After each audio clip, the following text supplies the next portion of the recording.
it's Kaylee. Now, even if you haven't read Bram Stoker's novel or seen one of the countless movie adaptations, you still know Count Dracula. He's the original vampire. He's the one that all others compare themselves to. So, what do you think of when I say Dracula? Evening wear? A widow's peak? I want to suck your blood? Now, as we know if my Kaylee reads of Dracula, the character is described as a tall old man, clean-shaven save for a long white mustache, and clad in black from head to foot, without a single speck of color about him anywhere. Very different from what you see in Halloween stores. So how did we get from this to this?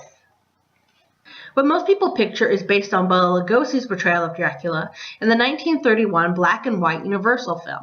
See? Medallion, tuxedo, accent, widow's peak. This is the film that laid the groundwork for all others, such as Christopher Lee's portrayals in the Hammer films, The Munsters, Count Von Count on Sesame Street, and Hotel Transylvania. And while the 1931 Universal film is iconic, it wasn't exactly the first Dracula film. That honor goes to the 1922 German silent film Nosferatu. It was an unofficial adaptation, so names had to be changed, so Count Dracula became Count Orlok, played by Mark Schreck.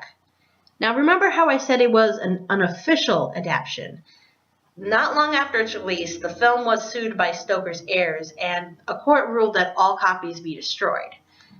However, some copies did survive to the present.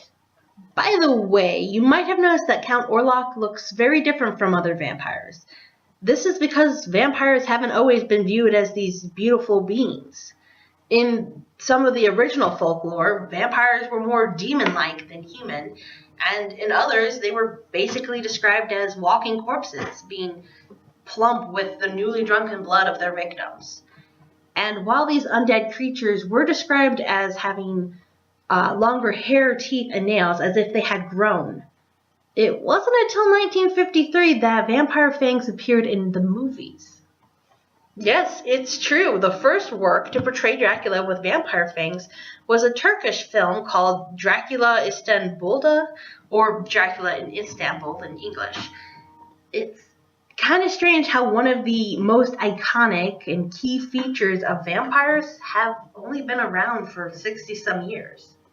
Skipping ahead a bit, Anne Rice's novel Interview with a Vampire was published in 1976. And while it isn't about Count Dracula, it did make a huge contribution to the vampire genre. It is this work that made vampires the walking sex symbols they are today. It also gave them powers such as immortality and self-healing. From then on, vampires are known as these beautiful, perfect, and even vegetarian, drinking animal blood instead of human blood. You could say Anne Rice is as influential as Bram Stoker. Earlier I said that even if you haven't read the book, you still know about Dracula. There have been over 200 films made about the vampire, but which film has come the closest to being a true adaptation of the novel? That would be the 1992 film Bram Stoker's Dracula, featuring Gary Oldman as Count Dracula. And even then, it changes some things. For one, Mina and the Count are not long-lost lovers or something like that. But that is a, I guess, popular idea. There are just so many different variations that I couldn't possibly talk about them all. So if you want, check out the Wikipedia page that I linked down below that's dedicated just to Dracula and pop culture. And until next time, don't forget to like, comment, and subscribe.